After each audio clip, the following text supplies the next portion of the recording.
Bendecido sea el nombre del Señor. En primer lugar, le damos gracias a Dios, porque vemos un grupito de hermanos en mi casa, en esta buena armonía. Hemos hablado con Dios un rato y ahora queremos meditar un poquito en la palabra del Señor. Y vamos a abrir la Biblia en un libro muy amplio, muy generoso. El libro es Isaías. El libro de Isaías es un libro muy amplio y muy generoso. Es uno de los libros, me parece, más grandes de la palabra. Sí. Tiene 66 capítulos. Y el ministerio de Isaías lo tuvo en una época donde el pueblo de Israel ya se había efectuado una división. Israel lo componían 10 tribus del norte y Judá y Benjamín lo componían 2 tribus del sur. Judá y Benjamín, hermanos, eso era guiada y presidida, por así decirlo, por la descendencia de David. Entonces a las 10 tribus se le llama Israel y a las 2 tribus se le llama Judá. Israel hubo una época que eran las 12 unidas, cuando estaba reinando Saúl, cuando reinaba David, cuando reinaba Salomón, pero por mano de Rehoboam, en la época esa, el nieto de David, hubo una división.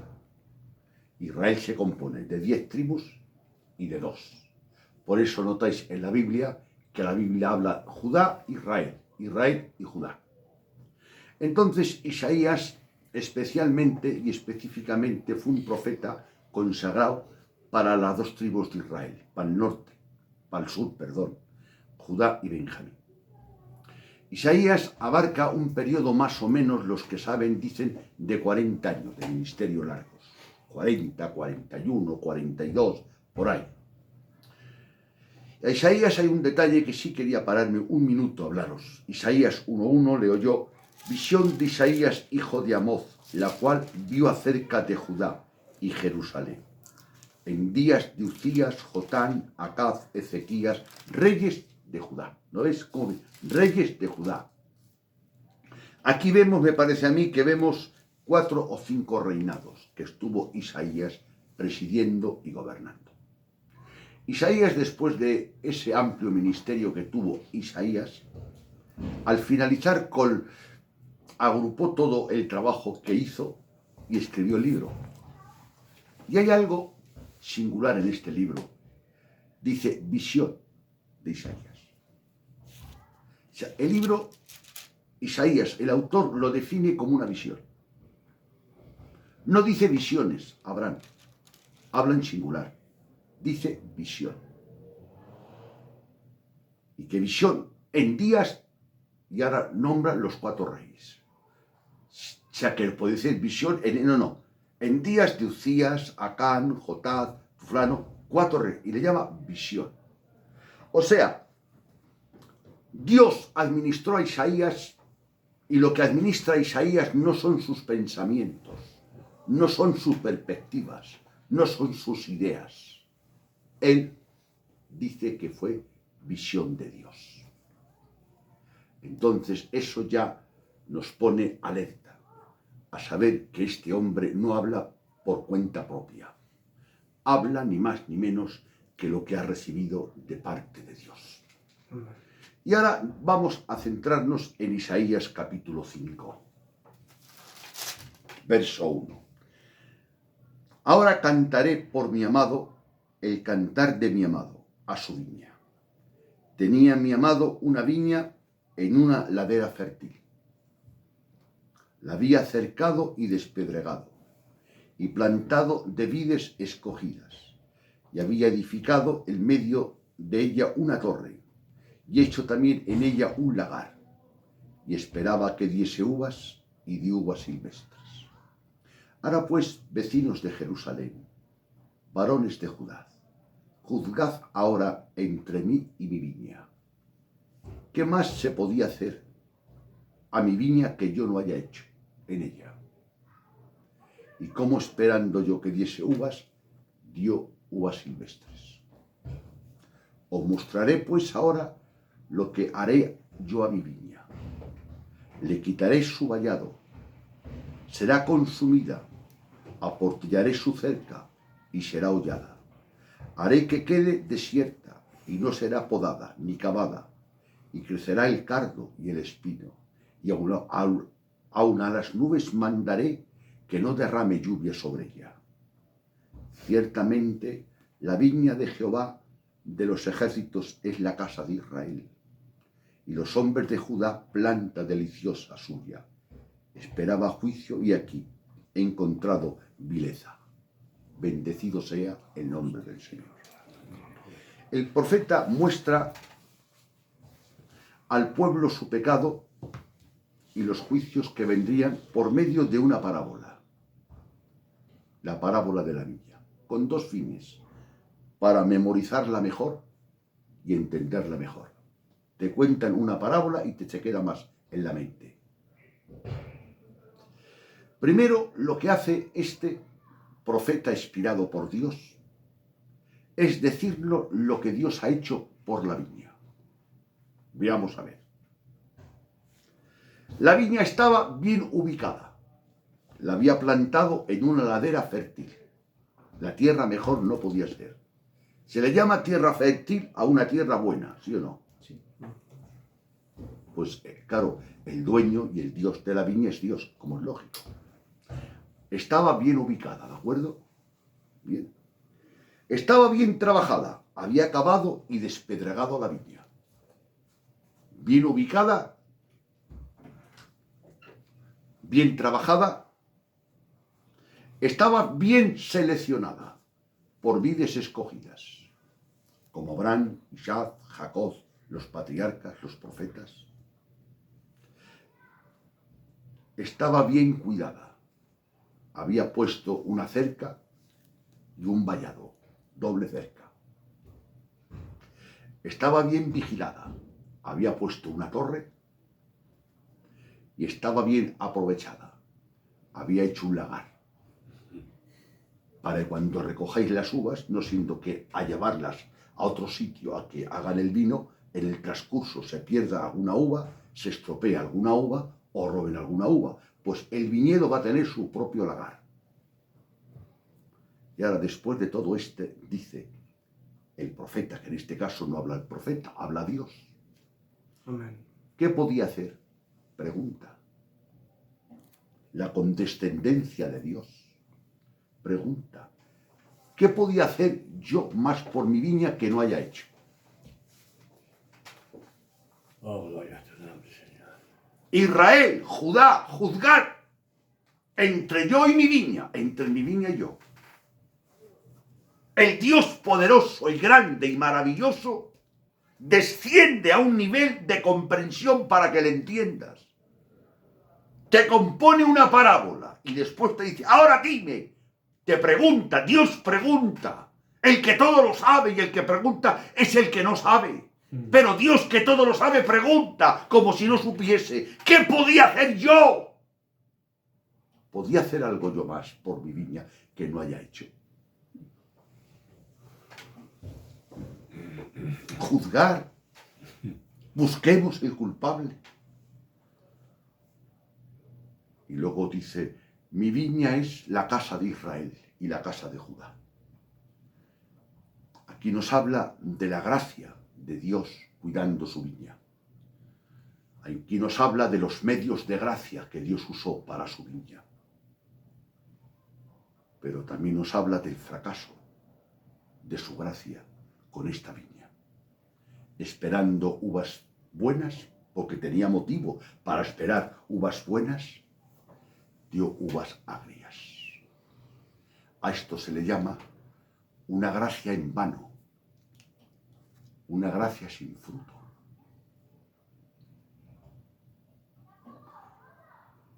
Esto se cumplió, hermanos. Ya, esto que habló se cumplió. Fue a Israel en los juicios. Israel fue Siria, conquistó Israel. Babilonia conquistó Israel, los llevaron 70 años a la deportación. Esto ya está cumplido todo.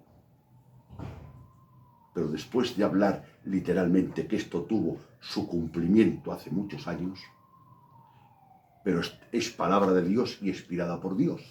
Vamos a aplicar ahora a nosotros los beneficios actuales. El instrumento fue Siria, de tal manera que, fijaros bien una palabra, a ver si lo encuentro.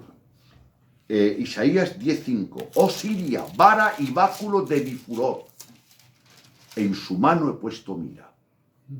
A una nación pagana, a los asirios, dice, Dios dice que fue el instrumento de Dios para disciplinar y castigar a Israel. Dice, oh Siria, vara y báculo de mi furor, de mi ira. Y en tu mano he puesto yo mira para que le des. O sea, y ya recibió bastante. Pero no voy a meterme en la historia de lo que sufrió Israel por esta respuesta vana. Esto, repito, fue profetizado y fue cumplido. Más o menos unos 700 años de la venida de Cristo. Esto fue cumplido, pero al dedillo. Históricamente se puede comprobar en la historia que fue cumplido todas estas palabras. Entonces vamos a hablar ahora un texto en la primera de Corintios 15:10.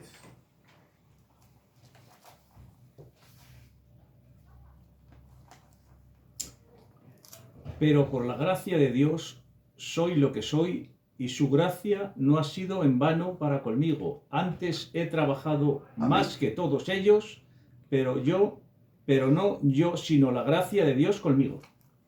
Pablo dice, hablando de su persona, ya conocéis el testimonio de Pablo, que era una mala persona, que mataba a los cristianos, pero Dios le convirtió, fue su gracia con él maravillosamente y fue usado por Dios grandemente. Y en vez de ser Saulo, el perseguidor de la iglesia, se formó el gran apóstol Pablo, que ha hecho historia. Pero Pablo, muy humilde, confiesa y dice, no soy yo, es la gracia de Dios conmigo. Amén. Pero hay una frase muy bonita, y su gracia no fue en vano. Fue de provecho. Ahora surge la pregunta, ¿es que la gracia de Dios, Julito, puede ser en vano? Si la gracia de Dios, pues para que me entendáis os pongo un ejemplo y me vais a entender. Un hombre está enfermo y va al médico, y el médico, que es un buen médico y muy competente, le da una medicación. Va a la farmacia y la compra. Y la medicación y las medicinas que la mandó el médico lo compra. Y la pone en casa y no se las toma. Las medicinas son buenas y le pueden sanar, pero es en vano porque no se las ha tomado. La gracia de Dios en sí no fracasa nunca, ni Dios fracasa nunca. Cierto. Pero el hombre puede recibirla, puede rechazarla. Hay un montón de textos. Vamos a citar otro texto de 2 de Corintios, vamos a leer para apoyar más esto, 2 de Corintios 6:1. Así pues nosotros, como colaboradores suyos, os exhortamos también a que no recibáis en vano la gracia de Dios. Pablo a los Corintios, para que no recibáis en vano la gracia. Recibir. Es que yo pensaba que la gracia era en vano, Abraham, cuando se rechazaba. Pero es que aquí dice que se puede recibir en vano. Es más profundo, Pablo, aquí ahora. ¿Sí o no? Sí, señor. Porque siempre se ha hablado, claro, la gracia es vana si no la recibes. El medicamento es vano si no te lo tomas. Pero es que aquí dice, vosotros me temo que hayáis recibido la gracia de Dios en vano. ¿Y dónde? Pues vamos a ver a la Biblia. Y voy a narrar textos para no citar tantos. La parábola del sembrador. Y parte de la semilla cayó en pedregales. Y cuando Jesús interpreta esa palabra dice que la tierra en pedregales son aquellos que reciben la palabra con gozo, pero que no tienen raíz y con el tiempo se apartan. Si a esa tierra recibe la semilla, ¿sí o no? Sí, claro. Y recibir la semilla no es recibir la gracia. Eso está en Mateo, en Marcos y en Lucas, porque la parábola del sembrador está en todos los evangelios, ¿sí o no? Sí. Y parte cayó en una tierra Dice, y la recibió con gozo, dice la Biblia, y la recibió con gozo. Pero cuando vino el tropiezo, la persecución y las consecuencias de ser un cristiano, dice que se desvía. Y otra tierra la recibe, pero al mismo tiempo crecen los espinos y la ahogan. Si ahogan la palabra es porque estaba la palabra. O sea que vemos en la parábola del sembrador que algunas tierras recibieron la palabra. Pero claro, la recibieron intelectualmente, Abraham. La recibieron externamente. La recibieron en las emociones, motivadas por las emociones. No hubo un nuevo nacimiento. Porque si la palabra opera y esa fe nace de la regeneración, perseveran hasta el final. Amen. Y a veces se ha predicado, y yo tengo mucho miedo, y pido disculpas por esta palabra, a los buscadores de emociones, a los que quieren respuestas momentáneas y rápidas. Dan un mensaje, gramatizan 4 testimonios, gramatizan 4 ejemplos, van en busca de los sentimientos, manipulan las emociones, el auditorio se quebranta, se compuje, hay 4 cánticos, como digo yo, ya me entendéis, amelosos, se emocionan, en esa emoción el predicador hace un llamado, levantan la mano, salen llorando, pero por la mañana siguiente el que iba a estafar va a estafar y el que iba a pecar va a pecar. Esa es una semilla que ha caído en pedregales, entre espinos, junto al camino. La han oído, pero no la han entendido. Oír es una cosa y entender es otra. Hubo un hombre que me da un ejemplo, un testimonio muy bonito. Y os voy a decir qué hombre es. Miguel Núñez. Dice, en otras palabras, si mi mujer está enferma y la llevo a un médico o a un hospital o a una clínica y le hacen un chequeo, análisis, pruebas, todo, el médico sabe más de mi mujer que yo, pero yo conozco más a mi mujer que él. Claro, él es médico, el que da este ejemplo. Hacer el médico análisis, pruebas, TAC, resonancia, radiografías, ese médico sabe más. Le tienes que preguntar tú al médico, mire usted, ¿qué tiene mi mujer? ¿Qué le pasa? O sea, le tienes tú, que eres el marido, que preguntar, que te informe el médico. El médico sabe más que tú de tu mujer, de tal manera que tú le pides información al médico. El médico sabe más, pero tú conoces a tu mujer y el médico no. Y hay muchas personas que saben cosas de Dios sin conocer a Dios. Sí, señor, verdad. Entonces, hermanos, es una gracia en vano. Y eso, leyendo, porque este mensaje salió leyendo yo la Biblia en mi tiempo devocional, vi este pasaje en 2 partes. La parte que dice Dios, puse un vallado, la despedregué, o sea, todo lo que hace, los medios de gracia. Todo, pero pese a todo que hizo, no dio fruto.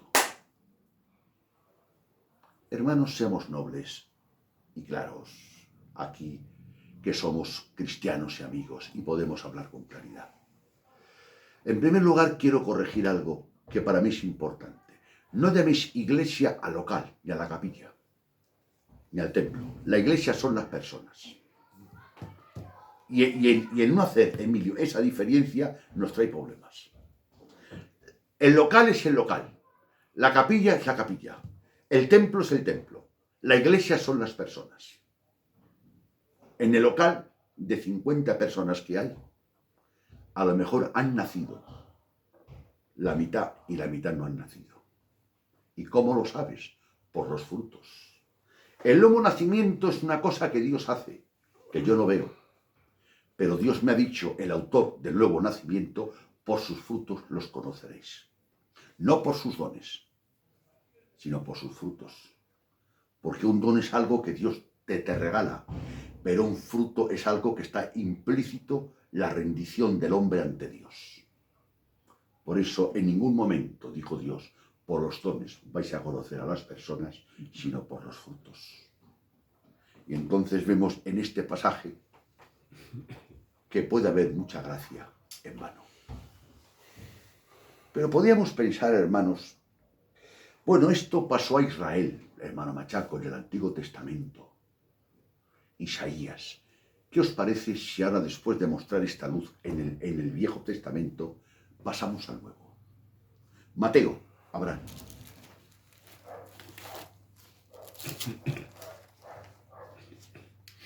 Capítulo 11. Sí. Versículo 20. El 20. Sí. Entonces comenzó a reconvenir a las ciudades en las cuales había hecho muchos de sus milagros, porque no se habían arrepentido, diciendo. Amén. Jesús en persona, en la traducción que ha leído el hermano dice reconvenir, en otras lo lógico es reprendió, es lo correcto. Reprendió Jesús a muchas ciudades. ¿A qué ciudades? A ciudades que él en persona había predicado. Hermano Jaime, ¿crees tú que Jesús predicaba bien? Por supuesto que sí. Pues predicando también Jesús como predicaba. Hubo en ciudades que predicó y el lenguaje nuestro no se comió ni un churro. Que yo predique y me pase a mí, pues es lógico. Soy hermano Machaco. De tal manera que observándolo, hubo ciudades que predicó y después de predicó hizo milagros. Vamos a leer el versículo 20 otra vez. El versículo 20, léelo. Entonces comenzó a reconvenirles a las ciudades en las cuales había hecho muchos de sus milagros. Muchos, no pocos, muchos, dice la cantidad. Porque puede decir milagro, no. Jesús no te exagera, porque yo a veces me hablo y me caliento y me animo involuntariamente. Te exagero un poquito más de la cuenta, que Dios me perdone por eso. A ver si me corrijo y no desagero. Pero es que Jesús no creo que necesita ser corregido. Si dice que hizo muchos milagros en esas ciudades, los hizo, ¿de acuerdo? Jesús haciendo milagros y predicando. ¿Qué podías esperar? Después de que Jesús predicara y sanara a un ciego, sanar a un leproso, hacer andar a un baldao, a un paralítico, ¿qué puedes esperar de él? Pues que se van a entregar al Señor, ¿no? Claro. Que se van a arrepentir. Pues leemos despacito para que la Biblia responda, para no daros yo mis ideas, no. ¿Qué dice la Biblia? Otra vez, el 20, pero léelo todo el versículo 20. Entonces comenzó a reconvenir a las ciudades en las cuales había hecho muchos de sus milagros, porque no se habían arrepentido. Porque no se habían arrepentido. Y si no hay arrepentimiento, no hay salvación. O donde no hay arrepentimiento puede haber salvación. Pues estando Cristo, el autor de la salvación, el autor de los milagros, el rey de los predicadores, predicando y enseñando con esa gloria que él predicaba y enseñaba, observó que no se habían arrepentido. Y reprendió. Ya habla en plural, a ciudades, no a una. O sea, que eso no le pasó en un pueblo solo, ni en dos. Besaida, Tiro y Sidón. Vamos ahora a leer el verso 21. Abraham. Ay de ti, Corazín, ay de ti, Betsaida, porque si en Tiro y en Sidón se hubieran hecho los milagros que se han hecho, en vosotras tiempo hay hubiera que se habían arrepentido en cilicio y en cenizas. Sigue. Por tanto os digo que en el día del juicio será más tolerable el castigo para Tiro y para Sidón que para vosotras. O sea, estos no recibieron la gracia en vano también, como la viña. ¿No veis la viña aquí? ¿O soy yo? Os he predicado primero, hace un rato, hemos hablado, la viña en el Antiguo Testamento, ¿sí o no? Ahora pregunto, ¿qué más podía hacer Jesús? Ahora digamos, por el Espíritu Santo voy a decir yo la pregunta, en el nombre del Señor, ¿qué podía hacer más Dios por ti para salvarte? Jaime, se ha muerto por ti en la cruz del Calvario. A un Dios que te ha dado su Hijo, ¿le puedes pedir más? Abraham, a un Dios, a una persona que te da su Hijo, ¿le puedes pedir más? ¿Se le puede pedir más a una persona que te dé a su hijo? Es para arrepentirnos, callarnos y cambiar de vida. ¿O qué queremos? Bueno, es que yo me convierto si Dios me sana. Ha hecho más que eso, ha muerto por ti en la cruz del Calvario.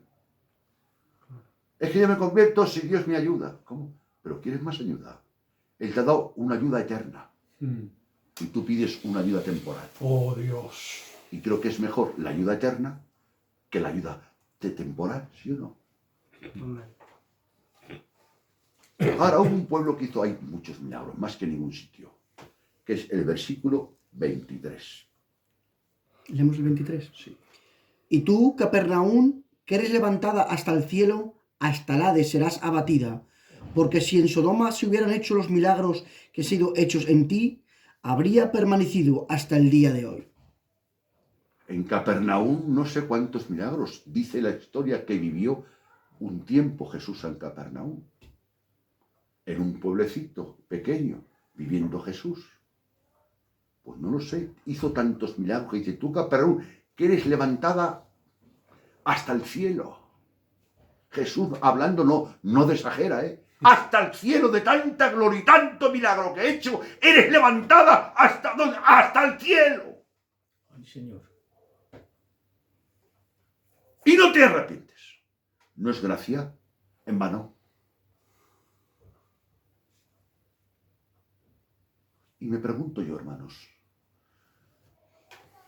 en nuestros locales que predicamos el Evangelio, o que nos predican el Evangelio, observando a las personas que estamos en el local, ¿no veis a muchas personas, vamos a meternos todos, que la gracia en nosotros es en vano? Sí, Señor. Donde no hay transformación y no hay frutos en vano. Volvamos a recordar la viña de Cingo. Todo plantó una viña, vides escogidas en tierra fértil. ¿La plantó para qué? Para dar fruto. Todo aquel que planta un huerto o un árbol, ¿para qué lo planta? Para conseguir fruto. Y no solamente no dio fruto, sino que dio fruto malo. Porque el hombre no es capaz de estar quieto, o hace mal o bien.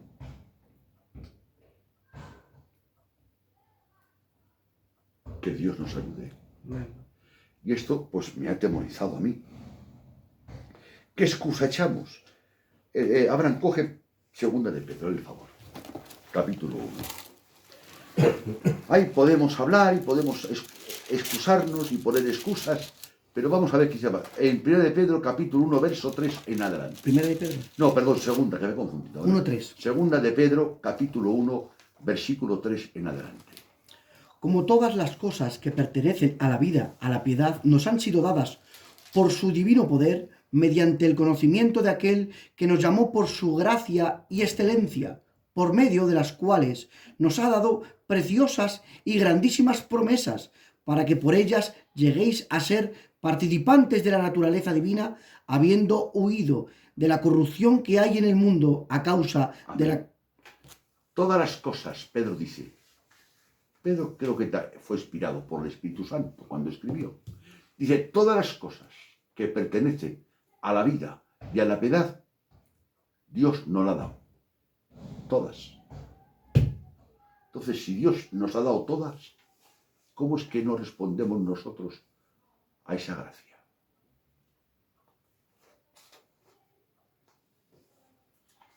Y hay muchos, porque aquí Isaías luego en 5 hay 6 ayes, que ahí no voy a entrar porque si no me enlargo, hay 6 ayes. Uno de ellos dice, hay de los que a lo malo dicen bueno y a lo bueno dicen malo. Pues hay muchos, hay 6. Que así entramos, pues hay para media hora, pero os amo tanto que no sigo con estos ayes. Vamos a ver. Pablo, a la carta a los Corintios, cito sin leer, capítulo 1 dice, doy gracias a Dios por la gracia de Dios en vosotros.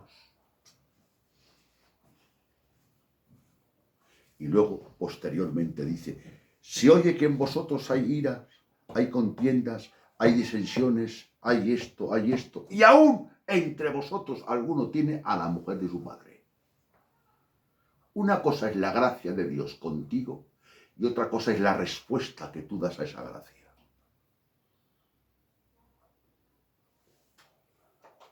Son dos cosas distintas, ¿sí o no? Por supuesto. La gracia de Dios es abundante y generosa y espléndida, hermano Emilio. Amén. Dios me ayude y su gracia me capacite, Abraham, para darle una respuesta genuina y auténtica a esa gracia que Dios nos ha dado. Y me ha asustado porque a veces hay temas sencillos que no meditas. ¿La gracia de Dios puede ser en vano? Sí. En Judas fue en vano. Judas no estuvo con Jesús 3 años. No comió con él. No llevaba un cargo en el grupo. No era apóstol. Y si queremos, que no lo voy a hacer, la carta de Juan, estaban con nosotros, pero se marcharon porque no eran de nosotros. Estaban con nosotros, pero no eran de nosotros. ¿Y cómo no eran de nosotros? Porque si hubiesen sido de nosotros, hubiesen perseverado con nosotros. El no perseverar, porque la auténtica fe es la que persevera hasta el final. Puedo fallar, como fallo, me equivoco, de acuerdo. Pero aquí estoy, pidiendo perdón cada día. La fe genuina se manifiesta si es auténtica por la obediencia y por la perseverancia. Si a la fe le falta obediencia y perseverancia, hay que tomarla, hay que verla y ponerla en tela de juicio. Por eso, mañana ya con este ejemplo, son 7:20, ya voy a terminar. Con este ejemplo voy a terminar. Mañana tenemos un problema y mañana yo tengo una reacción mala y no cumplo con mi deber de cristiano. Luego por la noche recapacito, me echo mano a la cabeza y digo, ay, ¿qué he hecho? ¿Qué he dicho? Y me hincho a llorar. Y al otro día por la mañana, así me den lo que vale Valladolid, no lo vuelvo a repetir. Pero tú, sin embargo, lo haces como yo lo hice, te comes un lechazo y al otro día, si hay ocasión, lo vuelves a repetir. El que es feliz pecando no es de Dios. Amén. Porque un cristiano no puede ser feliz pecando. Yo peco, pero no soy feliz pecando. Claro. Porque soy templo del Espíritu Santo. Y el Espíritu me redarguye. Y salgo llorando. Digo, Padre, perdóname, Dios mío. Te he fallado. Todos los días estoy pidiendo perdón. Porque todos los días fallos y me equivoco. Pero todos los días. Y así llevo 51 años. Y estaré diciendo, Padre, perdóname, hasta que Dios me lleve. Fallo, me equivoco, peco, hierro, ¿verdad? Pero persevero. Intento, lucho, me esfuerzo por ofenderle a Dios cada día un poquito menos y agradarle un poquito más. Mi obediencia no es perfecta, pero ya que nuestra obediencia no es perfecta, que sea sincera, para la gloria de Dios. Amén. Gloria a Dios. Dios nos ha dado los medios de gracia. Él ha muerto en la cruz del Calvario, para que todo aquel que en él crea no se pierda, mas tenga vida eterna. Amén. Y nos ha enviado el Espíritu Santo para que esté con nosotros. Y el Espíritu Santo nos aplique los beneficios de Cristo en nuestro corazón y nos haga nacer de nuevo. Hermanos, por favor, escucharme bien. Ya sé que el tema es muy sencillo, pero es importante. Que la gracia de Dios no sea en vano. Dios me ha llamado, por fe digo que me ha llamado Dios a ser salvo. Dios te ha llamado a seguirle. Dios nos ha llamado a obedecerle, a amarle y a respetarle. Tomemos conciencia de quién nos ha llamado. No nos ha llamado el hombre, nos ha llamado Dios. Y Dios es hermoso, grande y bueno. Lástima que yo no tenga palabras para poder expresar la belleza y la grandeza de Dios. Dios es tan grande y es tan misericordioso que creo que somos privilegiados. Gracias, Dios mío, por habernos llamado. Amén. Gracias, Dios mío, por habernos salvado. Y gracias, Dios mío, porque estás con nosotros. Amén. Que Dios os bendiga y, por favor, que el Espíritu Santo, la obra que ha comenzado, como la va a hacer, porque Dios lo que inicia, lo termina. Amén. Que bendecido sea su santo nombre. Amén. Amén.